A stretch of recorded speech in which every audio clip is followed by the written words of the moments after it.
3% of the deal, James Whitmore announced, swirling his drink, goes to anyone here who can translate this contract on the spot. He tossed the document onto the glossy oak table.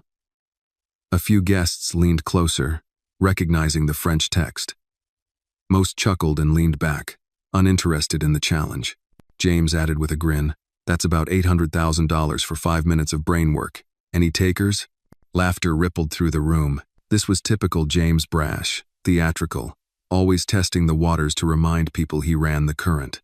"You're asking lawyers to show off during brunch?" one guest quipped. "Nah, they charge by the hour," another said. "This room runs on ego, not fluency." Someone in the back snorted. "Maybe the cleaning crew speaks French."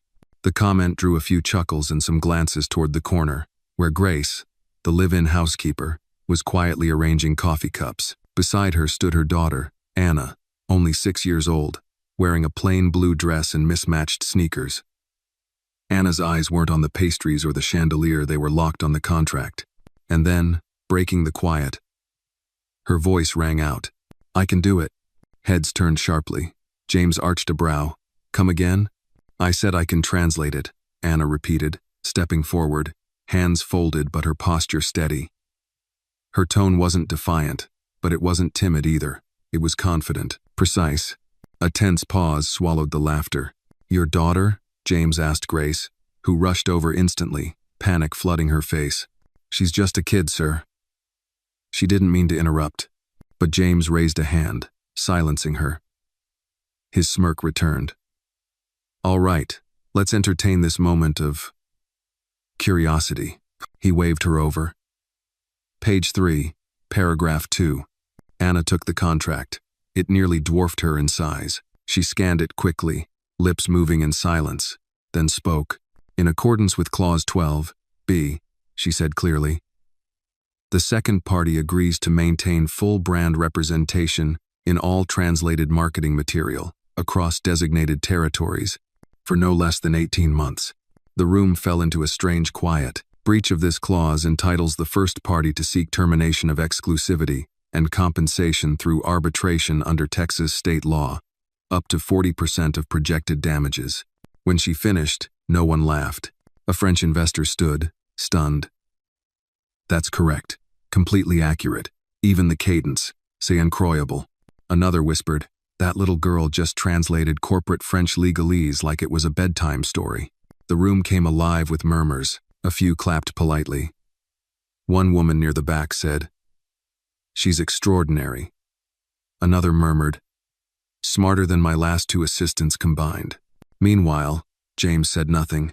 He remained standing behind his chair, his face unreadable, and people noticed. The guests who once chuckled now exchanged looks. A few raised eyebrows. The silence from the host became its own noise. "She just made half a room of executives look stupid," one man muttered under his breath. "And he's saying nothing?" Someone else whispered. "Not even a thank you?" "I thought he was a risk taker," another woman said, barely concealing her disdain. "Guess not when the talent comes in sneakers." James's ears burned. He felt the temperature in the room shift, not toward the girl, but toward him. Doubt had entered, and it was spreading quickly. Grace tried to pull Anna back. "Come on, baby. That's enough." But Anna looked up at James, unwavering. "You promised 3%, she said calmly. "Does that still count?" He hesitated. His fingers tightened around the glass in his hand. "You're 6 years old," he said, trying to regain footing. "That wasn't part of the deal," she replied. "If this story moved you, take a moment to let us know where you're watching from in the comments. We love hearing your thoughts. Like the video if it inspired you. And don't forget to subscribe so you never miss another powerful story." More murmurs. Some guests grinned at her boldness. One even clapped softly. A tall woman in a navy suit said aloud, "Smart and fair. This kid might be the only honest broker in this room." James felt cornered in his own home, his authority slipping like sweat from a brow. "She memorized it," someone said, trying to save him. "No," said the French investor, stepping forward. "She understood it. That's not memory, that's fluency." James still said nothing. Anna handed the contract back and added, "People stop trusting words when they're used for jokes." The line hit like a stone dropped in still water. Sharp, unforgettable. She turned and walked back toward her mother. Grace looked at James once more. Then followed. A slow applause began from a few guests at first, hesitant but genuine. Not for James. For Anna, and James knew it. He sat down slowly, setting the glass aside, but the smirk had vanished. From the side of the room, Ralph, the old groundskeeper, whispered under his breath, "That little girl just taught a billionaire about integrity." Outside, a Texas breeze rustled the high hedges that lined the estate. Inside, in the room built for power, a child with no title, no wealth, and no permission had just shifted the balance and left a billionaire speechless. James Whitmore stood slowly, too slowly, his face tight as stone. The last notes of scattered applause for the little girl Anna still hung in the air like smoke after a small but devastating explosion. He didn't clap. He didn't nod. He didn't speak. He just stood there silent, exposed, and walked away. No farewell to his guests. No word to Grace. No acknowledgement of what had just happened in his own home. His polished shoes echoed sharply against the marble as he exited the room through the side hallway, stiff-backed, jaw clenched. It was a quiet exit, but one that said too much.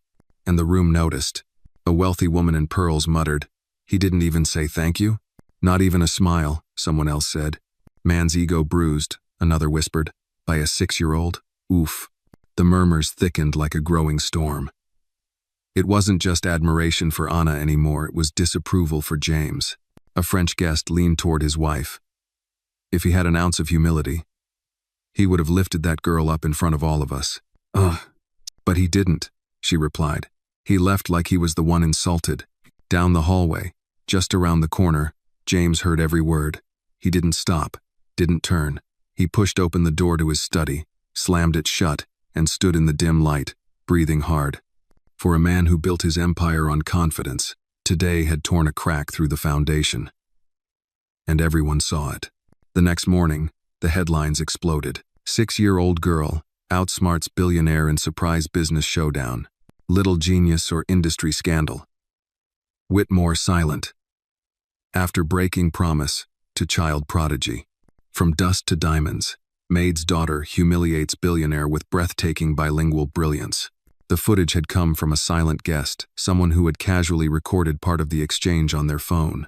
A quick video of Anna reading the contract with flawless poise. A still image of her handing it back. And, most damning of all, James's blank, frozen face and his silent retreat.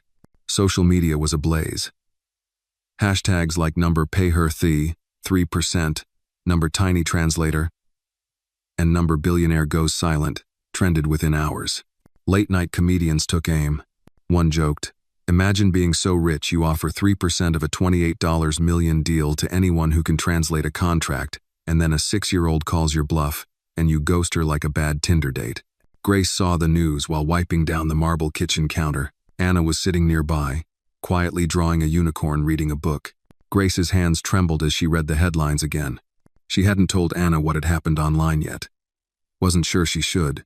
Across town, in downtown Austin, James sat behind his desk in a corner office high above the city, eyes scanning news feeds with increasing dread. Whitmore dodges promise to black Maid's daughter. James Whitmore fails to acknowledge child genius. Corporate cowardice or classism? He slammed the tablet down. His assistant, Elaine, stood in the doorway, arms crossed. "It's not going away," she said plainly. "I didn't do anything," James snapped. "Exactly. And that's the problem." He scowled. "It was a joke. The offer wasn't real." "She didn't know that," Elaine said. "And now it looks like you lured a child into proving her worth only to dismiss her like she didn't matter. That's not a good look, James. Especially when she's black, and brilliant, and 6. James leaned back, jaw tight. "I'm not the villain here," he said. "The media has already decided you are." He looked out the tall window at the skyline. "This shouldn't have happened." "I didn't ask her to speak," Elaine replied coldly. "But when she did, she stole the room, and instead of rising with her, you shrank." He didn't answer, but her words hit like gravel in his gut. Meanwhile, back at the estate, Grace stepped out to check the mail and was met by 2 local reporters, standing just beyond the driveway gate. "Miss Grace, is it true your daughter speaks 4 languages? Has James Whitmore apologized yet? Does Anna understand what she's done?" Grace didn't respond. She turned and walked back inside. Heart pounding. She knew this could get dangerous. She'd seen how fast stories like this were twisted, how quickly admiration turned into exploitation, or worse, backlash. Inside, Anna sat at the breakfast table, unaware of the whirlwind outside. "Mommy," she asked, "why are people talking about me on the computer?" Grace paused, then knelt beside her. "Because you did something amazing, baby. And sometimes when people see something amazing, they can't stop talking about it." Anna furrowed her brow. "Did I do something wrong?" Grace pulled her into a hug. "No, baby. You did everything right. It's the grown-ups who are trying to figure out how to catch up." Anna thought for a moment. "Will he give me the 3%? Grace hesitated. "I don't know," she admitted. "Sometimes people in power forget what they say when it doesn't serve them anymore." Anna pulled back, eyes firm. "He shouldn't forget. Words are supposed to mean something." "Oh." Grace stared at her daughter and saw a fire there, one that reminded her of herself long ago, before life had worn her quiet. Elsewhere in the city, television anchors were dissecting every second of the viral video. Body language experts were analyzing James's retreat, and corporate think pieces began asking hard questions about race, class, and genius overlooked. The world had taken notice, and James Whitmore, for all his billions, was being defined not by what he built but by what he refused to acknowledge. The question now wasn't whether he'd respond. The question was whether he was brave enough to, and whether Anna, the maid's daughter, had just changed more than one life in a single, quiet moment of truth. By Wednesday morning, Anna's name was on the lips of every news anchor in America. From New York to Los Angeles, from breakfast shows to primetime segments, the story of a 6-year-old black girl outwitting a billionaire had captured the imagination and the outrage of an entire nation. Grace, standing in the kitchen of the estate where she still worked, stared blankly at the television mounted on the wall near the pantry. It was never meant for staff, but the volume was low and the house was empty.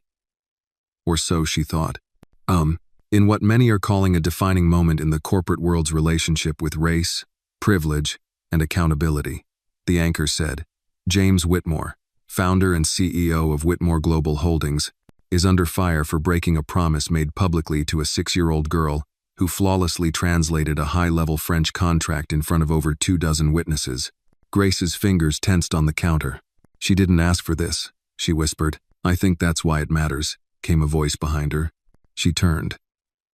Ralph, the estate's longtime gardener, stood with his cap in hand. He'd seen a lot in 30 years, births, funerals, divorces, even scandals, but he'd never seen this. "That child," Ralph said softly, "did something bigger than anyone in that room," and he walked away from it. Grace shook her head. "They'll forget her in a week." "Maybe," Ralph replied, "but maybe they won't." Oh. Upstairs, James Whitmore was living the reality Grace feared. He hadn't slept much.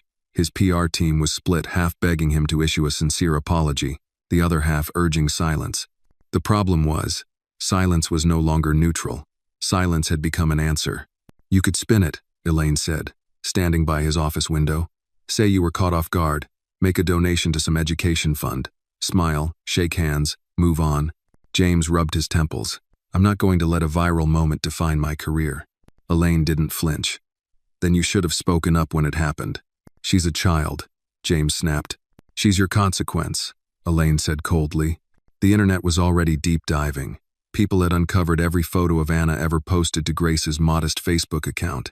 One clip from 2 years ago, where Anna recited a poem in French, now had 2 million views. The nation had embraced her, adoring her braids, her courage, her voice that defied expectations. But not everyone was cheering. The backlash had begun, creeping like a slow storm. Some commenters questioned the authenticity of the moment. "Staged," one post read. "Probably trained like a parrot," another asked. "Where's her father? Bet he's not around."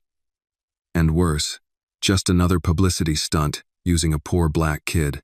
Grace saw the comments. She never meant to. A coworker had shown her, wide-eyed and excited. "You're going viral." As if virality were a blessing. Grace read until her stomach turned. The racism, the bile, the doubt, and worst of all, the threats. She shut off her phone and quietly held Anna that night until she fell asleep. The following morning, a knock came at the staff entrance. Not urgent, not aggressive, just steady. Grace opened the door slowly. It was a woman in her 50s, white blazer, press badge clipped to her lapel. Behind her was a cameraman. "I'm from Channel 12 Austin," she said gently. "We're doing a human interest piece on Anna. Not the scandal, just the brilliance." The voice people didn't expect. Grace hesitated.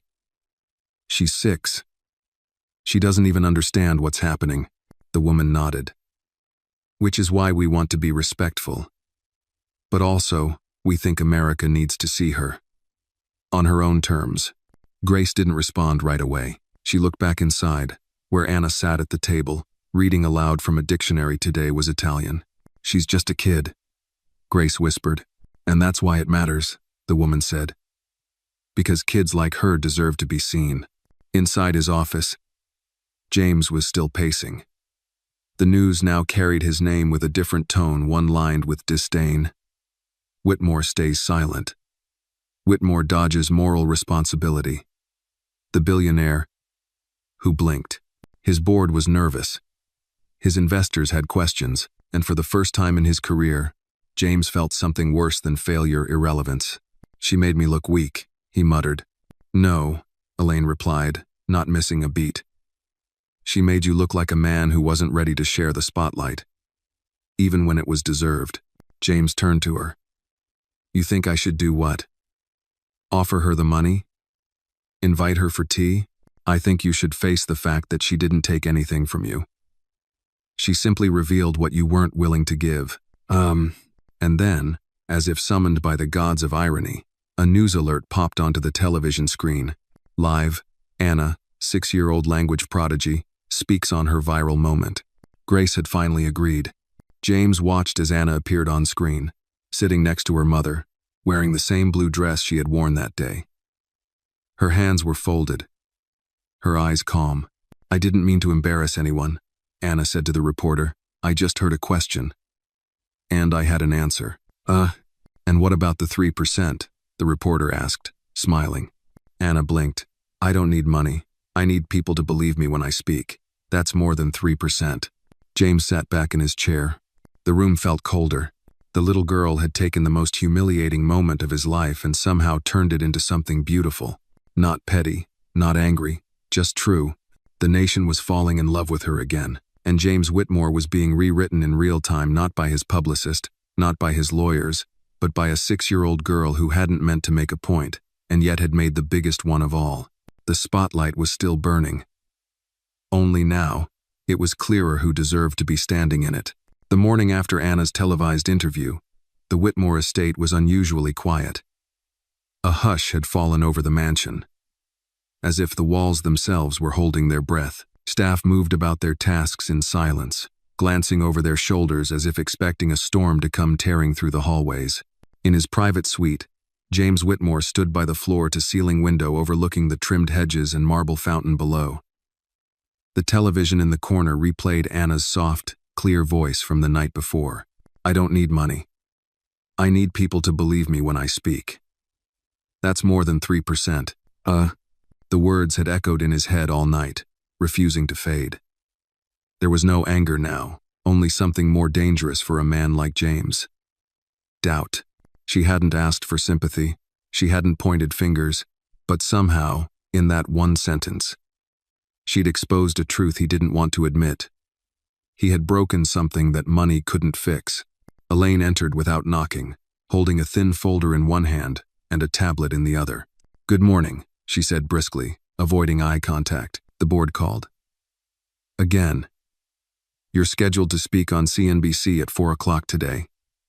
They expect you to address the situation. Cleanly, professionally, emotionally aware." James didn't answer. He was watching Anna's interview again.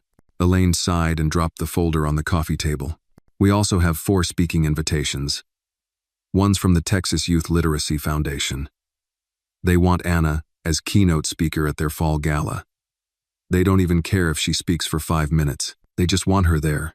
She's 6, James muttered. She's 6 and more trusted than you are right now. His jaw clenched. This is out of control. No, Elaine said calmly. This is justice catching up. James turned toward her, something sharp flickering in his gaze. But it softened just as fast. There was no point barking now. The optics were beyond saving with brute force. He sat down slowly. What would you do? Elaine hesitated, then stepped closer. I'd go see her, in person, not with cameras, not with lawyers, not with PR rehearsals. Just you, her, Grace, and maybe a damn apology. He shook his head. She's not my responsibility, Elaine replied. She wasn't supposed to be your lesson either. But here we are. Meanwhile, at a small cafe tucked behind a used bookstore downtown, Grace sipped her tea, while Anna colored quietly beside her. They'd come to escape the flood of attention, the reporters outside the estate, the phone calls, the unwanted gifts arriving in boxes with shiny bows. The cafe owner, a wiry woman in her 60s named Jean, had known Grace for years. She'd been one of the first to say, "You did good, raising a girl like that." And mean it. Any word from him? Jean asked, pouring more hot water into Grace's cup. Not a sound, Grace said. Not a call, not a message, nothing. Anna glanced up. Maybe he's mad at me. Grace touched her hand gently. Sweetheart, people like him aren't used to being surprised, especially not by someone they didn't think mattered. Anna went quiet, returning to her drawing. A woman standing nearby, recognizing Anna, leaned over and whispered, "She really changed something. You know that, right?" Grace nodded but didn't smile. That's the part I'm afraid of. By late afternoon, James found himself pacing outside the staff entrance. He'd parked in the back, no driver, no escort, just him, his breath, and a growing knot in his chest. He knocked twice. The door opened slowly. Grace stood there, arms crossed, expression unreadable. "Mr. Whitmore," she said. "Grace," he replied. "May I speak with you? With Anna?" She studied him for a long moment. "Why now?" "Because I should have the day it happened." She nodded once and opened the door. He stepped inside, suddenly unsure of his footing. The staff hallway felt colder than he remembered. Or maybe he just didn't belong here anymore. In the small den off the side kitchen, Anna was sitting on the floor, sorting puzzle pieces by color. She looked up when he entered but didn't say anything. James cleared his throat. "Hi." She looked at her mother, then back at him. "Are you here to keep your promise?" He paused. "I'm here because I didn't. And I want to say I'm sorry." Anna blinked. "Why didn't you say anything that day?" James didn't have a rehearsed answer. For once, the silence wasn't about pride. It was about shame. "Because I didn't know how to handle being wrong," he admitted. "Especially by someone half my height and 10 times braver." Anna's lips pressed into a line. Then, softly, "Did I make you look bad?" James knelt down so they were eye level. "Number I made me look bad. You just reminded everyone what truth sounds like." Grace watched, arms still folded. Her face a mix of suspicion and curiosity. James turned to her. "You raised someone extraordinary. And I didn't see it. I only saw a moment I couldn't control." Grace's expression softened just a bit. "What do you want now?" "To listen," James said, "if you'll let me." Anna stood and walked toward the nearby bookshelf. She pulled out a small notebook with a cracked red cover and held it out to him. "What's this?" he asked. "My ideas," she said, "about how grown-ups could keep their promises better. I started it after that day." James took it, gently. He opened to the first page. In large block letters, Anna had written, 1. Don't say what you don't mean. 2. Don't laugh if it's not funny to everyone. 3. When you mess up, fix it. Even if it's scary. 4. If someone small says something big, listen. James swallowed. His throat was tight. "I'll read all of it," he said. Anna nodded. "Good, because next time someone asks a question like that, I won't be the only kid who answers. I just went first." And for the first time since the incident, James Whitmore smiled, not the smug, polished smile of a man used to being admired. but the humbled, human smile of a man learning how to listen again. He didn't leave with a press release. He didn't leave with a deal. He left with a red notebook full of truth and a second chance to choose who he would become. James Whitmore left the small den that evening with the red notebook clutched tightly in his hand. It was light, barely more than 20 pages of scrawled thoughts and lopsided doodles. But to him, it felt heavier than any corporate binder he had ever carried. As he stepped out into the fading light of the estate's side garden, he heard the distant sound of laughter. Anna's laughter. High and pure, the kind of sound that didn't belong in boardrooms but somehow had more impact than any profit margin he'd ever chased. Back in his study, James sat at his desk and opened the notebook again. He didn't skim. He read. Line by line. Page by page. Page 5. Sometimes people don't want the truth because it's louder than the lies they're used to. Page 9. Saying sorry and meaning sorry aren't the same. If you're not going to do better, don't say it. Page 12. If you want people to trust you, start by trusting someone who can't give you anything back. James closed the notebook slowly. He looked around at his office lined with awards, industry plaques, and framed magazine covers with his face on them. None of them made him feel half as seen as the words of a child he had once ignored. He reached for his phone and called Elaine. "Elaine, I want to set up a fund," he said. "For Anna? For kids like her," he replied, "and not a PR stunt. Quiet, meaningful, long-term." Elaine paused, surprised. "All right. How much are we talking?" "Start with 5 million, he said. "And set up a scholarship pathway, language and literacy, no strings, no speeches. Just give them the chance." Elaine was quiet for a beat, then replied, "Now you're starting to sound like someone I can work for again." "No." The next day, James asked for Grace and Anna to meet him in the garden patio, a quiet space with stone benches and magnolia trees, where the staff usually took breaks when the house was empty. He was already there when they arrived, wearing no suit jacket, just a light blue shirt rolled at the sleeves. Anna ran up, excited. "Did you read it all?" "I did," James said, kneeling again to meet her eyes. "Every single word. I learned more in 20 minutes than I've learned in the last 20 years. Grace stood a few feet back, arms still folded, cautious but no longer cold. "I came to ask your permission," James said to both of them. "I'd like to use your notebook to start something. A fund, a program. A chance for other kids who feel invisible to speak and be heard." Anna tilted her head. "Will it be called The Red Notebook?" James smiled. "Only if you let me." She thought for a moment, then nodded. "Okay, but no lying about it. No fake promises." "None," he said solemnly. "I've made that mistake once already." Grace finally stepped closer. "What's the catch?" "No catch," James said. "Just a man trying to be better than he was yesterday." Grace studied him, and for the first time, she didn't see the billionaire, the employer, or the man who had walked out in silence. She saw someone trying to change someone who had been broken by the truth, and was now trying to rebuild from it. "I'll need to think about it," she said softly. "Of course," James replied. "Take all the time you need." Later that night, after Anna had gone to sleep and Grace stood alone washing dishes, her phone buzzed. It was an email from an anonymous sender, subject line, "For Anna's voice." She opened it. Attached was a PDF. The charter for the Red Notebook Foundation, signed by James Whitmore, with the first $5 million allocated. A legal advisory board appointed, and the guiding principles taken word for word from Anna's original pages, spelling errors and all. At the bottom, a personal note.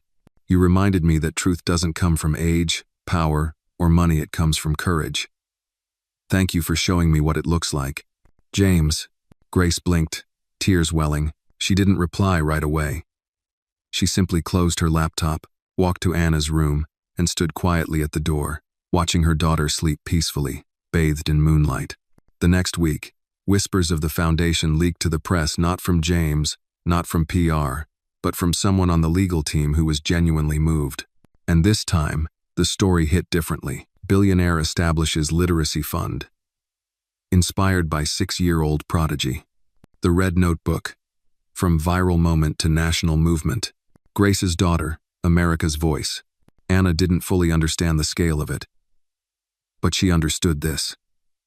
More kids were writing now. She started getting drawings in the mail, letters from children saying things like, "I want to be brave like you," or, "Thank you for showing me that small people can do big things." And one morning, Grace found Anna writing a second notebook green cover this time. "What's this one for?" Grace asked. Anna smiled. "It's for after the promises. What people should do next." Grace knelt beside her. "You think people will listen again?" Anna didn't hesitate. "If they don't, I'll speak louder." And Grace believed her. So did James. And soon, the world would too. By the end of that month, the Red Notebook Foundation had made its first official announcement quietly, without press conferences or ribbon-cutting ceremonies. It was a single-page letter published online and mailed directly to a list of schools and community centers across the country. The letter didn't begin with James Whitmore's name or the Whitmore Holdings logo. It began with a child's handwriting. Sometimes kids speak the truth before grown-ups are ready to hear it, but we speak anyway. Anna, the message was clear. The fund wasn't about charity. It was about visibility, dignity, and voice. At home, Anna continued working on her new project, a green-covered notebook filled with observations, ideas, and the next steps she believed the world should take. Unlike the Red Notebook, this one didn't just highlight what had gone wrong, it envisioned what could go right. The Red Notebook showed them what not to do. She told her mother one afternoon, "This one will show them what's possible." Grace watched her daughter write in quiet awe. Her tiny hand moved across the page like she was transcribing something far older than herself. Not just childhood thoughts, but something more powerful. Purpose. But outside the safe walls of their modest apartment on the Whitmore estate, the world was turning faster than Grace liked. At first, the foundation's launch was met with overwhelming support. Teachers applauded it. Parents cried watching Anna's original interview. Celebrities tweeted words of encouragement. Even politicians briefly weighed in, calling it a model of moral responsibility in corporate America. Then came the backlash. Not all of it was loud. Some came in subtle, persistent murmurs. "I mean, she's cute, but is she really that smart? Feels like the mom's just capitalizing on her kid's moment. Isn't it dangerous to give a child this much influence?" One morning, a talk radio host declared, "We're letting a 6-year-old dictate how billionaires run their businesses now? What's next?" Bedtime stories in boardrooms. Grace had learned to tune most of it out. But one thing still worried her. Power attracts pressure. And Anna, though joyful, clever, and full of light, was still just a little girl. Late one evening, Grace sat across from James in the estate's kitchen. The two of them rarely met like this, but tonight was different. "She's writing again," Grace said, "and it's bigger. She's talking about schools, cities, even things she hears on the news." James sipped his coffee, nodding. "She's building something. I can feel it. She's 6. Grace repeated. 6, James. She should be building dollhouses, not carrying the weight of the world on her shoulders." James set his cup down slowly. "And yet, the world listens when she speaks. How many grown men with microphones can say the same?" Grace sighed. "It's not about whether they listen. It's about whether it's fair to make her the one who has to teach them." There was silence for a moment. Then James said something he hadn't told anyone. "When I was her age," he said, "I was angry all the time. I didn't know why. My father was cold. My mother was invisible. But I was told to be quiet, to focus on facts, to never feel too much." He looked at Grace now with softened eyes. "Anna, she feels everything, and still chooses kindness. That's what makes her dangerous to the world we built." Grace was quiet. Then she said, "I just want to protect her." "You are," James replied, "by letting her be heard on her own terms." The next day, Anna was invited to attend a private classroom gathering at a public elementary school downtown. Not as a celebrity, just as a visitor. A peer. When she walked into the room, the students froze. A hush fell over the children. "You're the notebook girl," one boy whispered. Anna smiled. "I brought my new notebook. Want to help me fill it?" They did. For the next hour, the kids brainstormed ideas together. Anna asked questions like, "What would you change about school if you could?" And, "What's one thing you wish grown-ups understood better?" One girl, quiet at first, raised her hand. "I wish people didn't laugh when I talk slow." Another boy added. "I wish school started later. I can't think when I'm sleepy." Someone else said, "I wish my dad came home before I go to bed." Anna wrote every word down. Every thought mattered. Back at the estate, James sat in a meeting with two of his board members. The atmosphere was tense. "You've created something unpredictable," one of them said. "This girl has become a symbol. That's a liability." "No," James replied calmly. "She's a reminder, and she's not mine to manage." The other board member raised an eyebrow. "Are you seriously telling us that a 6-year-old child now has a say in how you run this company?" James smiled faintly. I'm saying she reminded me how much I forgot to listen. And maybe it's time the company followed suit." The room went silent. That night, Anna finished writing on the final page of her green notebook. She ran to Grace, eyes sparkling. "I'm done."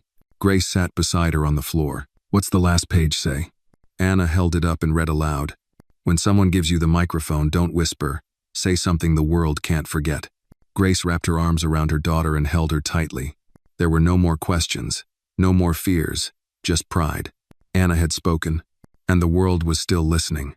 2 weeks after Anna finished her green notebook, the first ripple hit harder than anyone expected. It began with an email, not from a journalist or a supporter, but from a school district administrator in a small Texas town. The subject line read, "Concerns regarding child influence on educational curriculum." James opened it at 6:47 a.m., standing by his kitchen counter with his morning coffee. By the end of the first paragraph, he was frowning.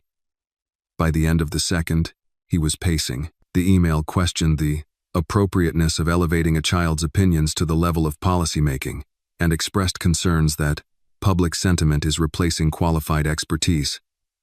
Though couched in formal language, the message was clear.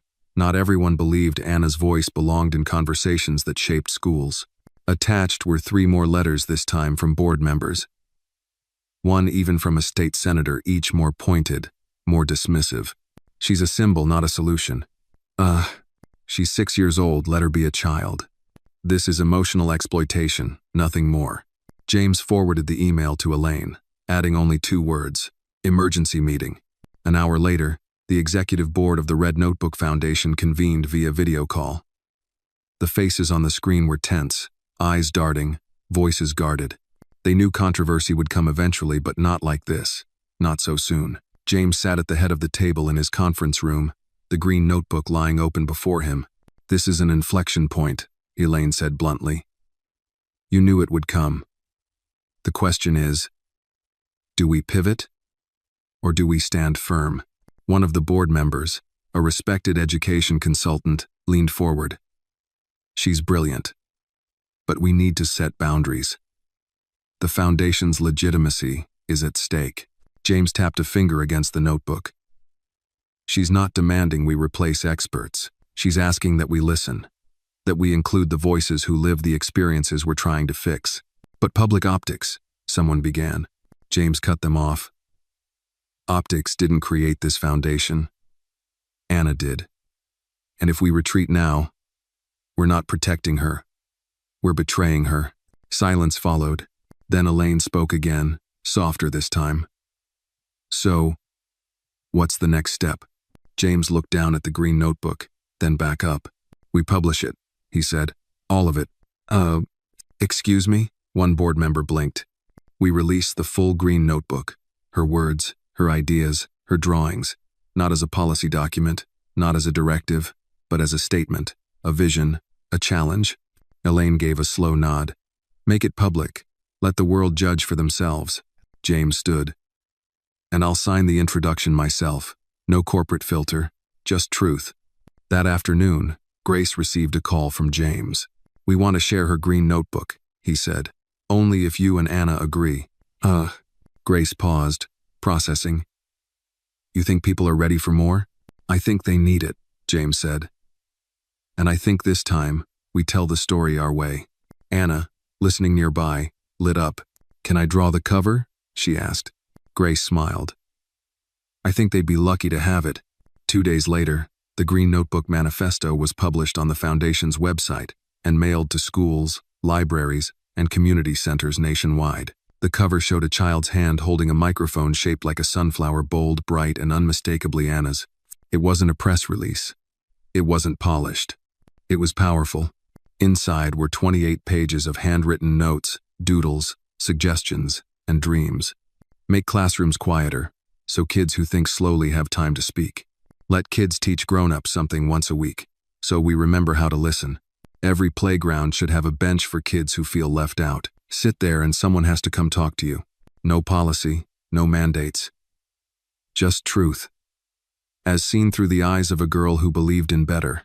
The internet exploded again, but this time, the debate was sharper. Some called it revolutionary. Others called it irresponsible. A commentator on national television scoffed, "Are we seriously reshaping the education system because a first grader said we should be kinder?" But a teacher in Chicago posted the manifesto on her classroom wall. A librarian in Atlanta created a reading circle for children to share their own green notebooks. And in a small town in Oregon, a principal quietly added a friendship bench to the playground. Without any laws or force, change had begun.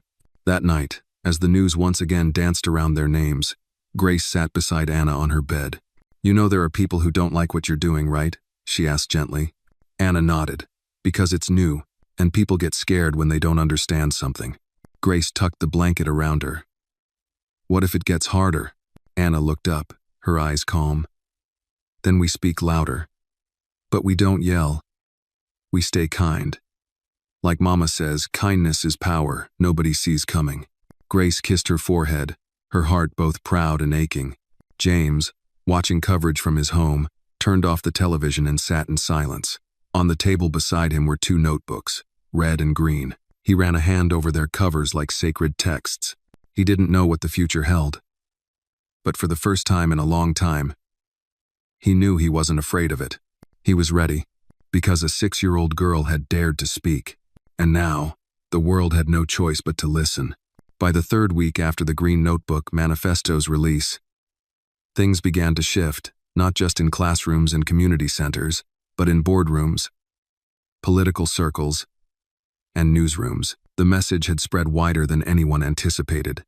What began as the simple ideas of a 6-year-old girl had sparked uncomfortable conversations in spaces usually allergic to childlike honesty. And now, the pushback had teeth. James Whitmore sat across from his attorney, Dean Kessler, in the quiet corner of his private office. On the desk between them lay a heavy manila folder, one that had arrived with a confidential stamp and a heavy sigh. "This is serious, James," Dean said, flipping open the folder. "A coalition of parents from 4 states is filing an official grievance against the Foundation." "For what?" James asked, keeping his voice calm but tight. Quote, "Inappropriate influence of a minor on public education, overreach of philanthropic agenda, and politicization of childhood innocence." Dean leaned back. "They're claiming you've weaponized a child to shape policy." James gave a dry laugh. "So now kindness and listening are political crimes?" Dean didn't smile. "They're not laughing. And there are whispers of calling you in for a congressional hearing. They want to make an example." James leaned back in his chair, rubbing his temples. "What about Grace and Anna? They're not named yet, but we both know that won't last, especially if this becomes televised." James stood and walked to the window. His reflection stared back at him, no longer the polished executive from magazine covers. He looked older. But maybe, he thought, also more human. "We tell them the truth," he said quietly. Dean blinked. "What truth?" "That we didn't use a child to push a message. A child used us to spread one we forgot." That evening, Grace received the call. Her voice tightened as she listened, one hand gripping the countertop. "They want Anna to testify?" she repeated, her voice low, wary. "Yes," James said on the other end. "But I'm not going to let that happen unless you decide it's right." Grace turned, watching Anna in the living room, twirling slowly in her socks to the sound of piano music playing from an old speaker. So innocent. So unaware of how loud her whisper had become. "She's just a little girl," Grace said softly. "She never asked to be the face of something." "She didn't," James agreed. "But now people are trying to turn her into a headline, and if we don't take control of the narrative, they will." Grace was quiet for a moment. Then, "What if she doesn't need to speak this time? What if her words already have?" The next morning, Anna awoke to find her mother and James sitting together at the kitchen table. A laptop sat open between them. "We want to show you something," Grace said, sliding the laptop toward her daughter. Anna climbed into her chair and leaned forward. On screen was a video, carefully edited, set to quiet music. It began with the image of her red notebook, then the green one, then scenes from classrooms around the country, kids sitting in circles reading aloud, teachers pointing to Anna's ideas on whiteboards, parents building kindness corners in their homes. Then came the voices, children from every background, reading her words. "Don't say what you don't mean. When you mess up, fix it. If someone small says something big, listen. Speak loud but stay kind." Anna's eyes widened. She smiled. Then her lips began to tremble. James leaned forward. "This is what you've done, Anna. Not by shouting, not by fighting, just by being honest." Anna looked up. "Are they mad at me?" James shook his head. "They're scared. But being scared doesn't mean they're right." Grace reached over and took her daughter's hand. "We made a decision, baby. You don't have to go anywhere. You don't have to prove anything. We're going to speak for you. And more importantly, we're going to let others speak because of you." Anna stared at the screen a little longer. Then she whispered, "Can we make a third notebook?" Grace tilted her head. "What color?" "Blue," Anna said confidently. For hope. That same week, James made his most vulnerable move yet.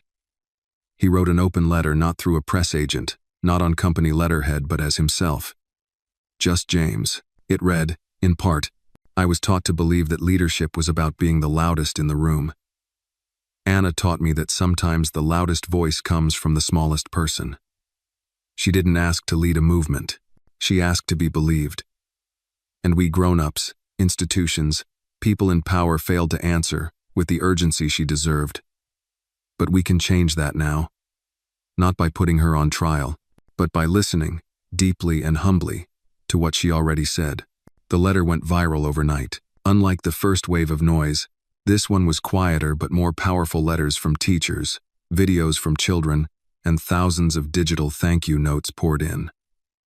Some addressed to Anna, others to Grace, and many simply signed, "Listening now." And then came the message that would shift everything. Elaine burst into James's office holding a phone. "You need to see this," she said, breathless. It was a social media post from a U.S. Congresswoman, one known for her stoic demeanor and sharp tongue. The post showed Anna's sunflower microphone drawing from the green notebook, with a caption, "When a 6-year-old reminds a nation what truth looks like, it's not weakness to follow, it's wisdom." James stared at it in silence. "She's going to read your letter into the congressional record," Elaine said. The hearing's canceled. James closed his eyes, exhaling a breath he didn't know he was holding. They hadn't won by fighting. They had won by standing still and letting the truth echo. That night, Anna sat cross-legged on her bed, her new blue notebook open in her lap. On the first page, in slightly wobbly handwriting, she wrote, "If they try to turn down the volume of your heart, write louder." Grace stood in the doorway, watching her daughter begin again. No spotlight, no cameras, just a blue notebook and a girl who knew the world was still listening. Spring arrived with warm breezes and blooming magnolias, but for Anna, the season felt like a quiet revolution. While most 6-year-olds were learning to tie their shoes or spell longer words, she was answering letters from classrooms in Detroit, Tulsa, and rural Mississippi. Children had started their own blue notebook clubs, where they wrote about the world they wanted to grow up in. James Whitmore, once a name associated with exclusive real estate and sterile skyscrapers, was now fielding calls from school boards, advocacy groups, and even senators. But what came next, neither he nor Grace expected. It started with a simple envelope. No branding, no return address. Just one line on the front, Office of the First Lady. Grace opened it at the kitchen table, her hands trembling slightly. Inside was a handwritten note. Dear Anna, I've been reading your notebooks with great interest. You remind me of the girls I used to teach, bright, brave, and unapologetically honest. I'd love to meet you. We're hosting a children's literacy summit next month at the White House, and I'd be honored if you'd attend as our youngest guest of honor. Bring your notebooks. We'll be listening. With admiration, First Lady Evelyn Grant. Grace read the letter 3 times before calling James. She wants Anna at the White House, she said, half in awe, half in disbelief. There was silence on the line. Then James replied, Then we're going to D.C. The days leading up to the trip were a whirlwind. Anna picked out her favorite overalls, insisting on the ones with the sunflower patch, and packed her 3 notebooks herself. Red, green, blue. She tied them with a purple ribbon, because it makes them feel like a family. Oh, Grace, calm on the outside but nervous beneath the surface, watched her daughter with quiet pride. The journey they had taken from invisibility to national conversation was surreal, and yet, it all felt strangely right. As if this was where the truth was always meant to lead. James flew with them privately, not in a luxury jet, but in a quiet, modest aircraft. He wore no tie, no watch, and sat beside Anna reading one of her letters from a child named Diego in El Paso. Dear Anna, my teacher said your notebook made her cry. I didn't get it at first, but then she let us all make our own. Mine is yellow. It's for kids like me who don't speak English first. I wrote in Spanish. Is that okay? Your friend, Diego. Anna smiled and nodded to herself. I'll write him back. Yellow is brave.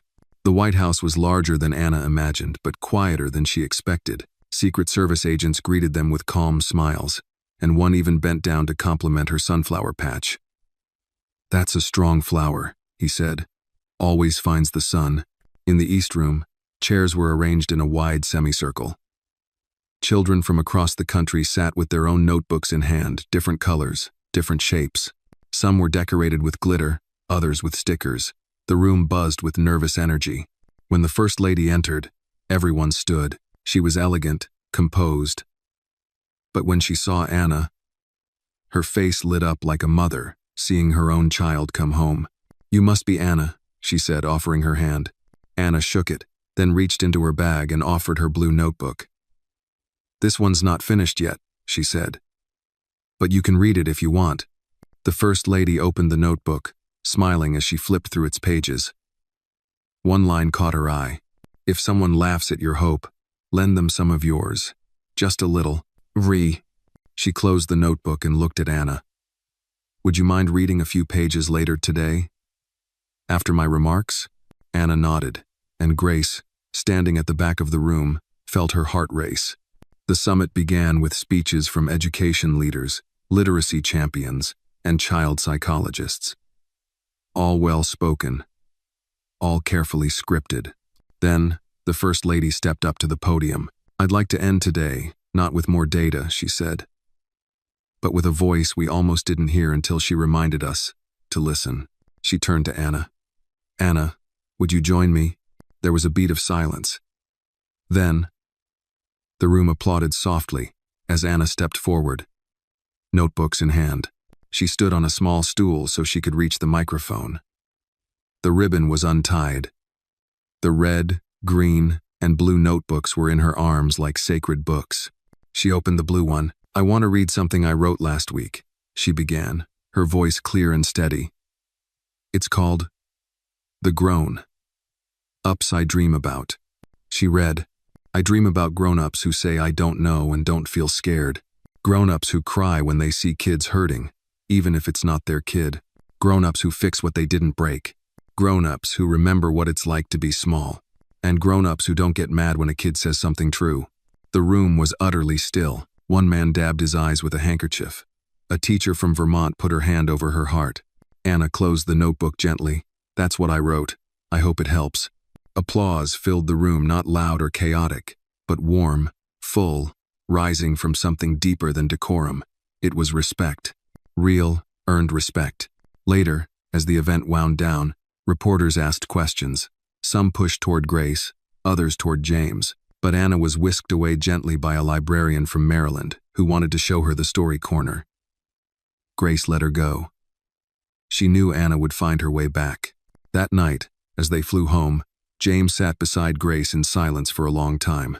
Finally, he said, "You know, I used to believe my legacy would be buildings, profits, a name on towers."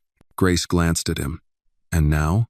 James looked at Anna, who was asleep with her notebooks in her arms. "Now I hope it's just being remembered as someone who finally listened." Grace didn't reply. She didn't need to. Sometimes, the loudest truths required no words at all. 2 days after returning from the White House, Grace woke to find a folded piece of paper slipped under their apartment door. There was no envelope, no name on the outside, just a childlike drawing of a microphone wrapped in a vine of flowers. She turned it over in her hands as the early morning light crept across the floor. Something about the way it was placed, silently and intentionally, made her heart skip a beat. Inside was a short letter, neatly typed. "To Anna, you don't know me. I'm 12. I can't say my name yet because it's not safe. But I saw you on television. I read your blue notebook online. My parents don't know I printed it, but I keep it under my bed. I read it when I feel small. I don't feel small when I read it. I wrote something too. Maybe it's not good, but it's mine. If I leave it here tomorrow, will someone read it? I hope so." Grace sat down at the kitchen table, her hands trembling slightly. Anna was still asleep, curled under her blanket, her sunflower patch visible on her pajamas. Grace didn't wake her. Not yet. This moment was for holding, not sharing. The next morning, just as promised, another paper appeared. This time, a poem. Handwritten, wobbly lines and scratched out words. "I'm not good at loud. My voice forgets how, but on paper, I'm braver. And on paper, I'm now." It was signed only with a small star. Grace folded it gently and placed it beside Anna's notebooks. When her daughter woke, blinking in the soft sunlight, Grace showed it to her. Anna read in silence, then whispered, "I want to write them back."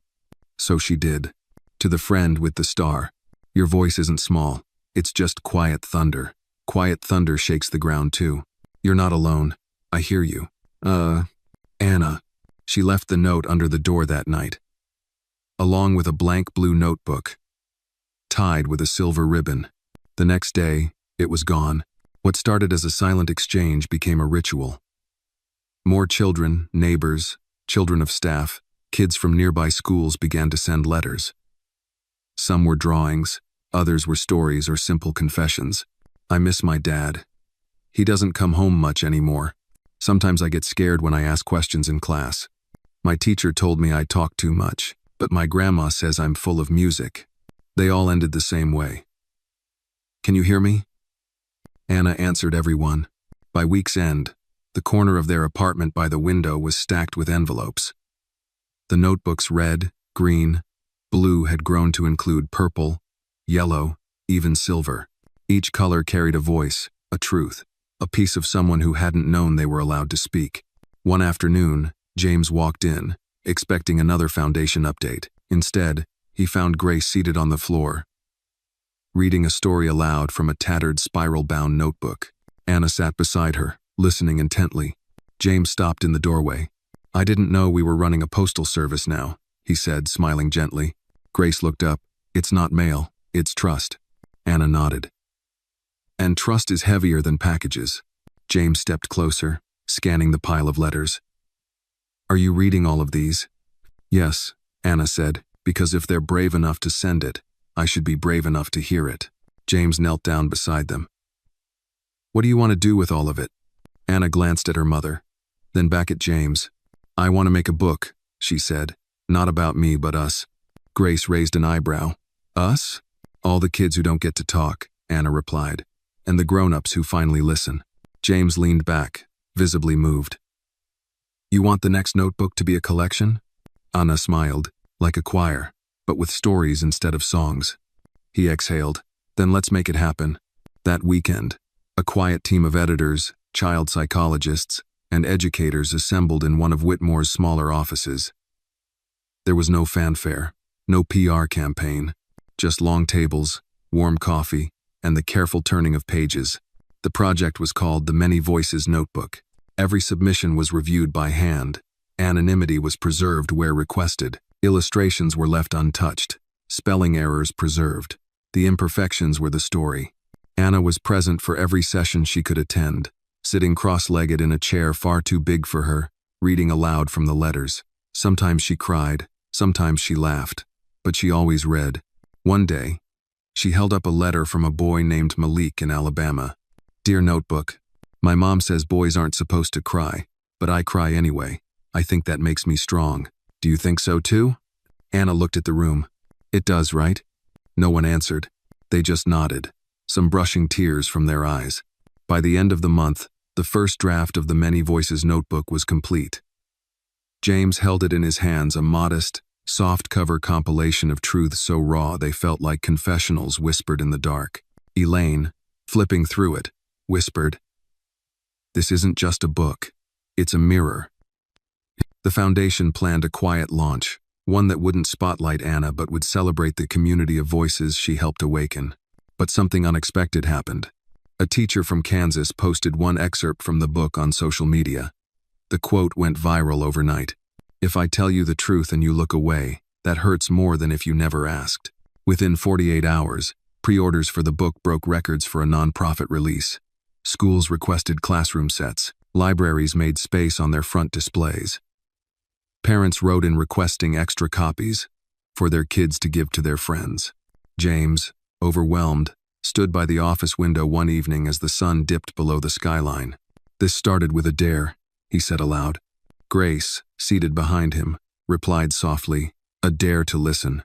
And in the other room, Anna, knees tucked under her chin, pen in hand, opened a fresh notebook. This time the cover was orange, because, she said, orange feels like a sunrise. 3 weeks after the Many Voices Notebook launched, Anna received a letter unlike any other. It wasn't colorful or folded with stickers like most of the others. It arrived in a plain, cream-colored envelope, handwritten in elegant, looping cursive. On the back was a gold seal embossed with the words, "Department of Education, Office of Community Engagement." Grace opened it carefully, her eyes narrowing as she scanned the letter inside. She read it twice before walking into the living room, where Anna was drawing suns in her orange notebook. "This one's special," she said, handing it to her daughter. Anna tilted her head and read slowly. "Dear Anna, your notebooks reminded us that the loudest changes often begin in the quietest hearts. We would be honored to invite you and your mother to our National Community Leaders Forum in Chicago this spring. You won't need to speak, just bring your notebooks, your thoughts, and your courage. Your presence would mean everything to the children we serve. Sincerely, Dr. Penelope Warren, U.S. Secretary of Education." Anna's lips parted. "Chicago?" Grace nodded, though her chest tightened. These moments were becoming more frequent. More invitations. More attention. And while the recognition was meaningful, she wondered, how much is too much? That night, Grace called James. "They want her at a national forum," she said flatly. James was silent for a moment. Then, "Do you want her to go?" Grace looked at Anna asleep on the couch, her orange notebook clutched against her chest like a favorite stuffed animal. "I want her to be a child," she whispered. "But I also want the world to hear what a child's voice sounds like before the world hardens her." James understood. "Then let's make sure she's surrounded by people who protect that voice, not exploit it." The Chicago event was different, less formal, more intentional. The forum took place in a historic public library, its domed ceiling painted like a sunrise, its wooden floors echoing with the voices of community leaders, activists, teachers, and families from every corner of the country. Anna walked in quietly, wearing her orange jacket and carrying all 5 notebooks in a canvas tote bag. She wasn't here to make a speech. She was here to listen. Dr. Penelope Warren, a graceful woman in her 60s with soft eyes and a voice like velvet, greeted them personally. "You must be the Anna I've heard so much about," she said, kneeling down to Anna's level. Anna offered a small smile. I'm just writing things down. Everyone else is doing the hard parts. Dr. Warren laughed gently. Sometimes, writing things down is the hard part. Grace stayed close, always watching, always listening, but she began to notice something new about her daughter in this space. Anna wasn't shrinking under the pressure. She was expanding gently, like light through a curtain. Throughout the day, attendees would spot her from across the room and approach with nervous excitement. I'm Mr. Juneau, high school counselor from Oregon, one man said. I quoted you last week in my session on conflict resolution. A teacher from Baltimore crouched down beside her. You helped me stop yelling. I read your speak kind, not loud line every morning before class. Anna would smile politely, sometimes nodding, but mostly listening.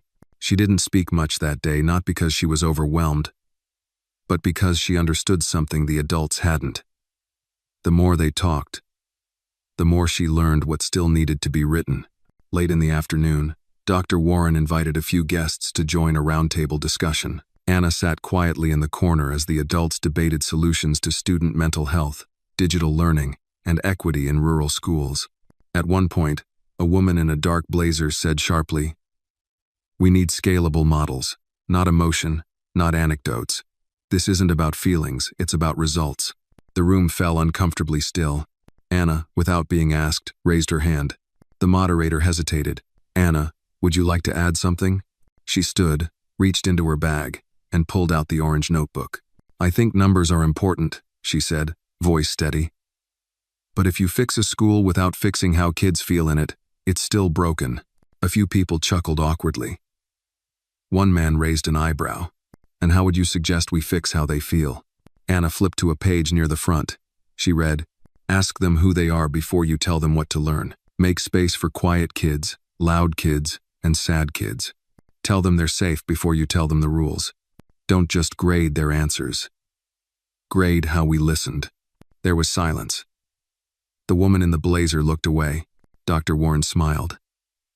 That's perhaps the most complete proposal we've heard all day.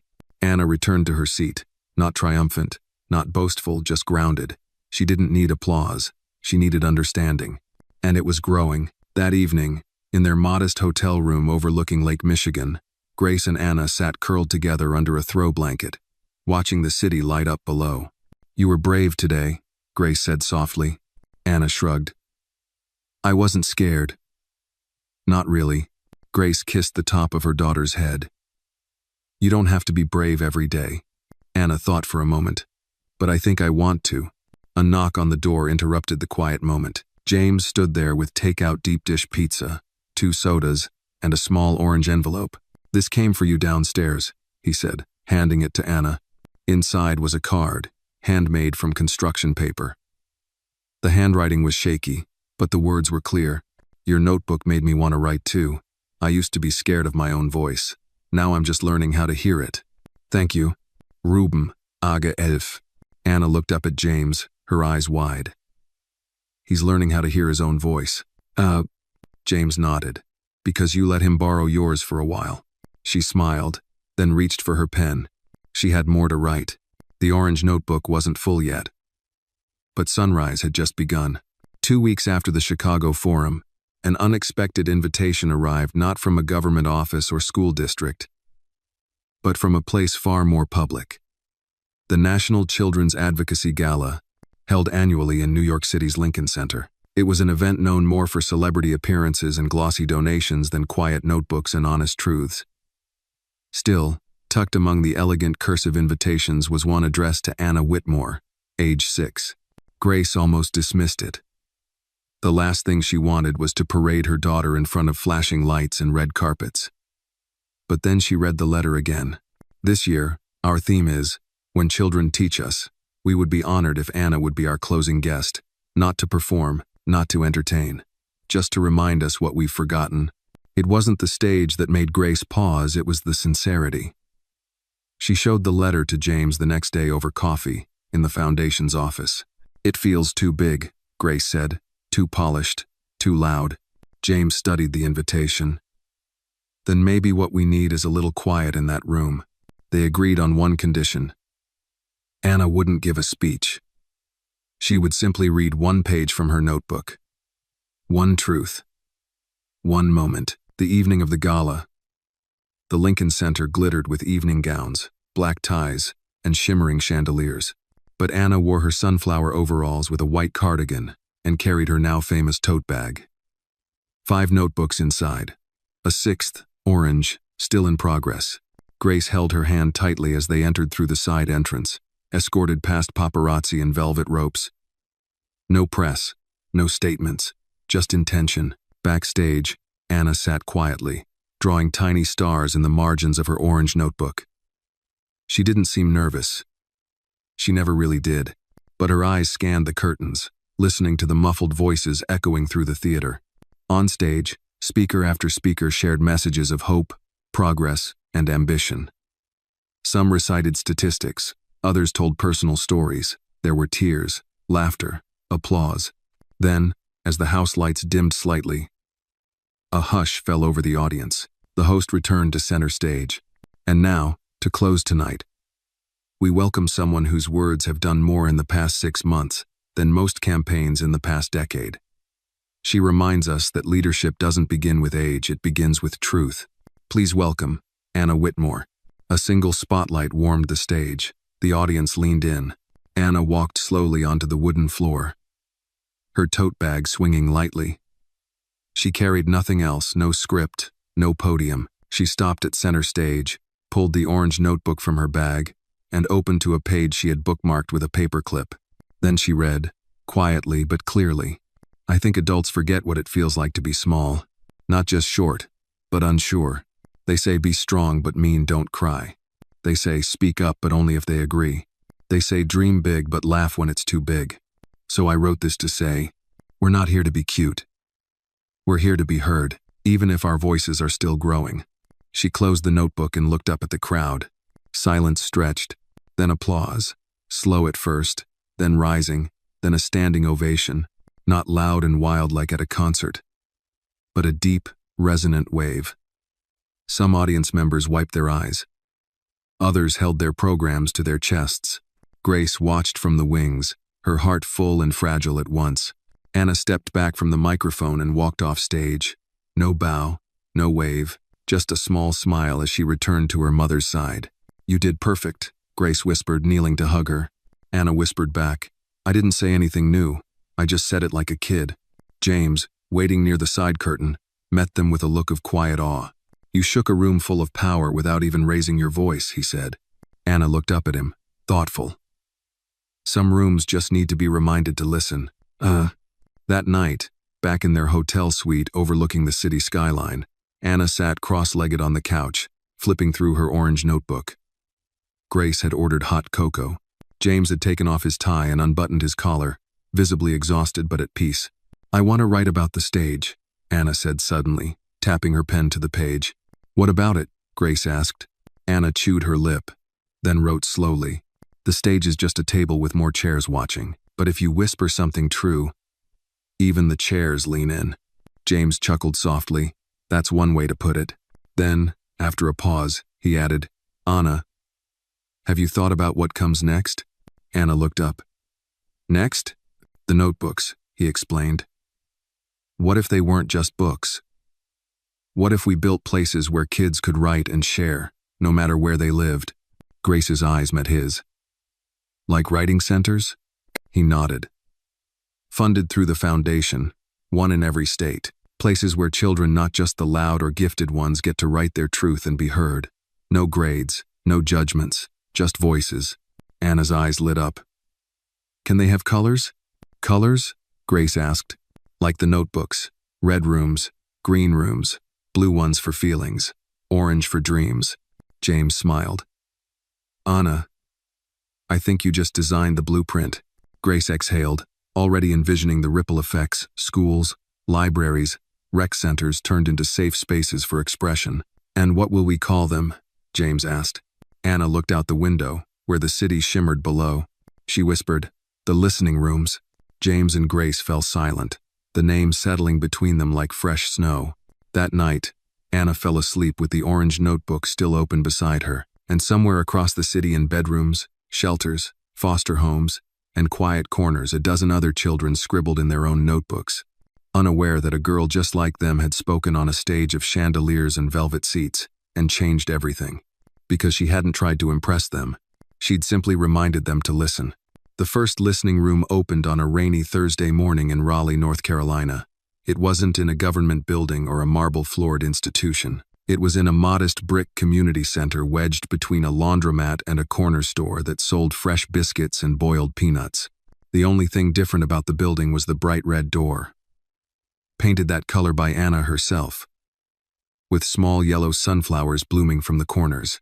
Over the entrance, a hand-carved wooden sign read, "The Listening Room, Everyone Has a Voice." Grace and Anna had flown in the night before, staying in a small hotel with creaky floors and floral wallpaper.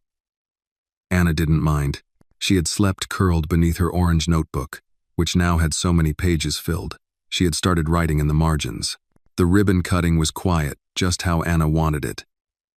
No reporters, no stage, no bright lights.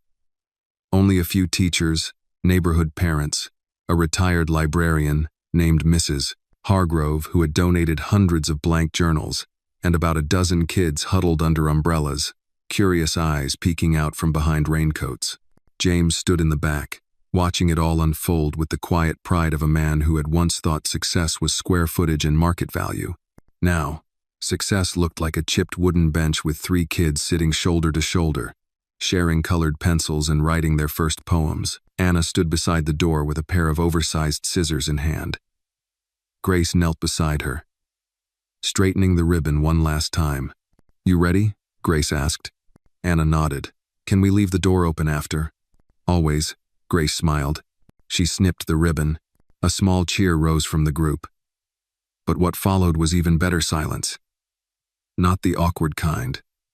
The kind that comes when something sacred begins. Inside, the listening room was simple. Walls painted soft colors.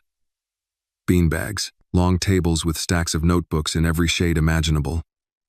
Crayons, pencils, markers, shelves with children's letters laminated and framed like museum pieces. A sign on the wall read, "You don't have to shout to be heard here."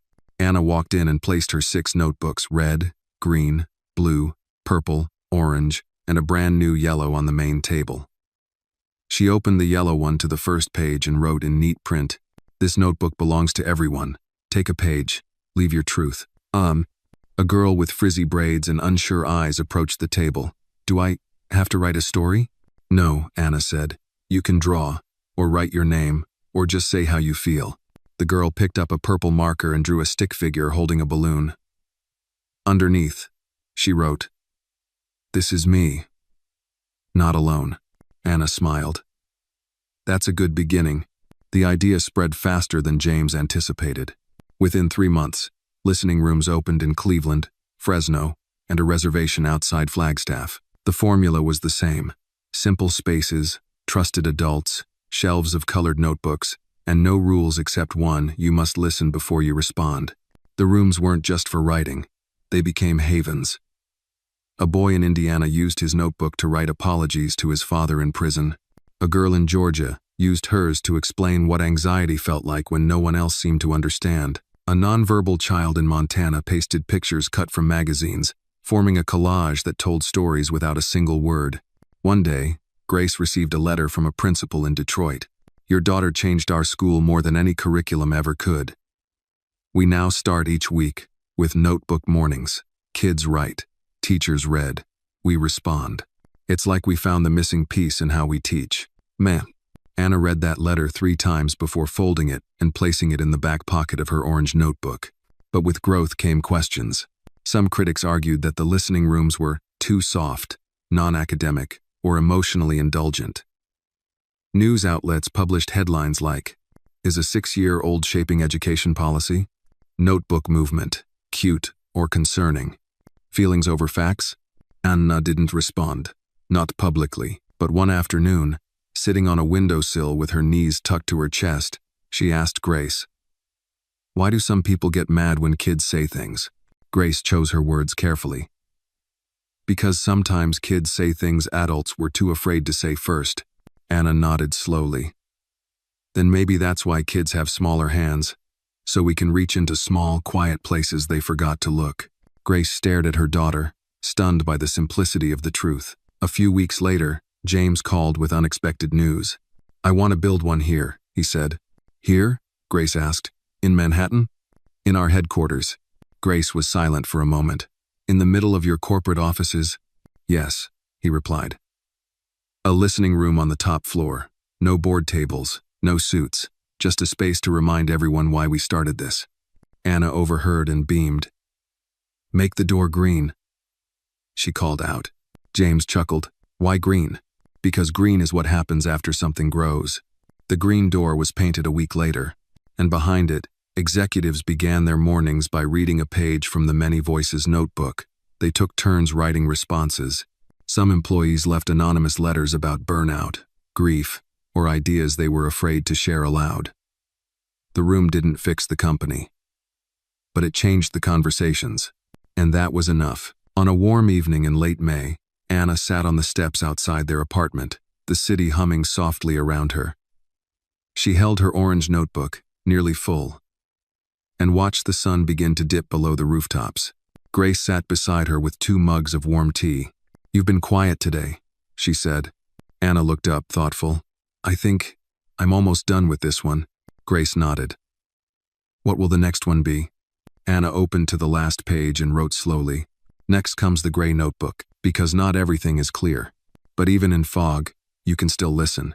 Grace smiled, placing a gentle hand over Anna's distance. And just like that, another notebook was born. Not with fanfare, not with headlines, just with truth.